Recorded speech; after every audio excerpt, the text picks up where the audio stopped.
pihak pemadam kebakaran berusaha mematikan api. Kondisi lokasi sangat panas.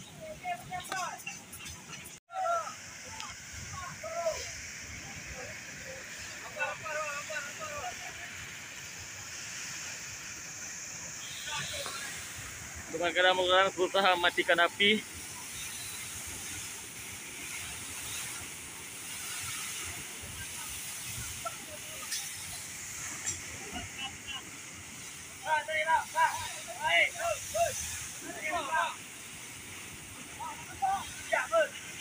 Pihak pemadam dibantu pihak keamanan, pihak kepolisian berusaha mematikan api dengan air dan peracun api. Apakah kita akan berhasil?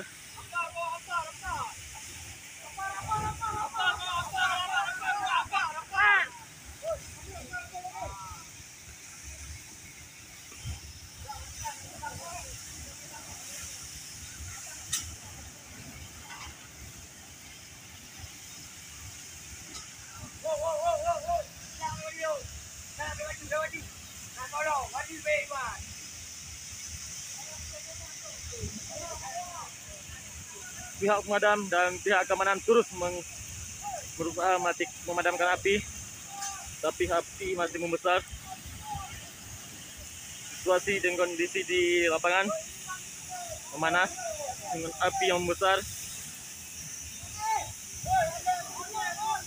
Satu lagi, oi. Lewat jauh.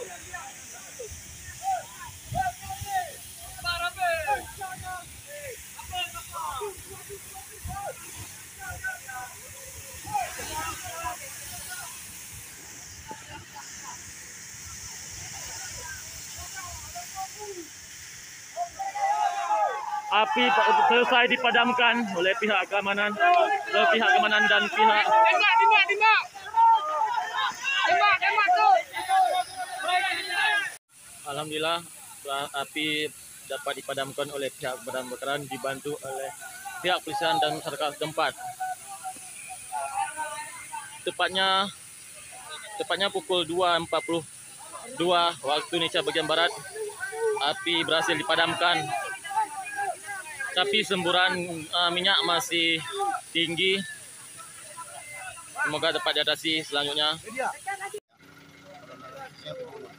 Terima laporan dari jam 22 dari pos pertama dari pos Perlak yang dikonfirmasi dengan pos 8 Rantu Panjang bahwa ada kebakaran di Rantu Panjang. Terus kami meluncur dari pos 2 Perlak dan pos 1 ini. Demikian. Pak, berapa unit mobil kebakaran yang kita bawa kerahkan? Yang diturunkan adalah 4 unit dibantu oleh pos Perlak dan pos ID. Pos ID 1 unit dan pos Perlak 1 unit. Pak, kira jam berapa kejadian kebakaran ini, Pak? Kami terima laporan jam 22 lebih kurang gitu. Demikian. Pak, ada memakan korban jiwa dalam peristiwa ini, Pak? Mungkin kami tidak ada laporan dan untuk kami